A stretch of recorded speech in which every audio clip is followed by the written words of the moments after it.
പൂജപ്പുര സരസ്വതി മണ്ഡപം പൊന്ന് തമ്പുരാൻ സരസ്വതി ദേവിയെ തിരുവിതാംകൂറിൽ കൊണ്ടുവന്ന് പൂജ ചെയ്യാനായിട്ട് പണിഞ്ഞ ഒരു മണ്ഡപമാണ്.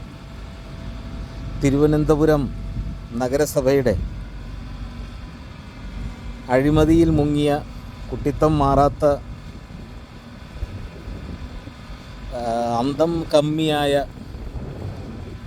കമ്മ്യൂണിസ്റ്റിൻ്റെ മണ്ടൻ ചിന്താഗതിയിൽ ജീവിക്കേണ്ടി വന്ന ഒരു മേയർ ഇന്ന് വാടക നിശ്ചയിച്ചിരിക്കുകയാണ്. സരസ്വതി ദേവി അവിടെ വന്ന് ഇരുന്ന് നമ്മളെ തിരുവിതാംകൂറിന് ഐശ്വര്യമായിട്ട് നമ്മളവിടെ പൂജ ചെയ്ത് തിരികെ തമിഴ്നാട്ടിലേക്ക് അയക്കുവാനുള്ള പരമ്പരാഗതമായ ഒരു ആചാരം ഇന്ന് നഗരസഭ വാടക നൽകണം എന്നാവശ്യപ്പെട്ടിരിക്കുകയാണ്. തികച്ചും പ്രതിഷേധാർഹമായ ഒരു നടപടിയാണ്. ഹിന്ദു സമൂഹത്തിനോടുള്ള ഒരു വെല്ലുവിളിയാണ് ഇന്ന്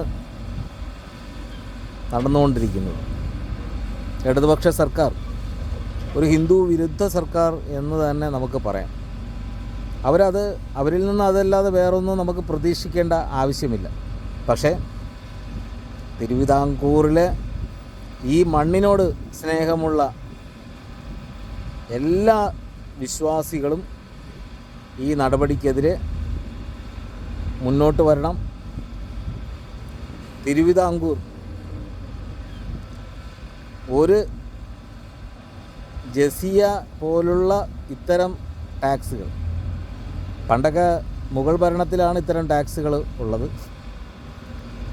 തിരുവിതാംകൂറിലെ നഗരസഭ പണ്ടും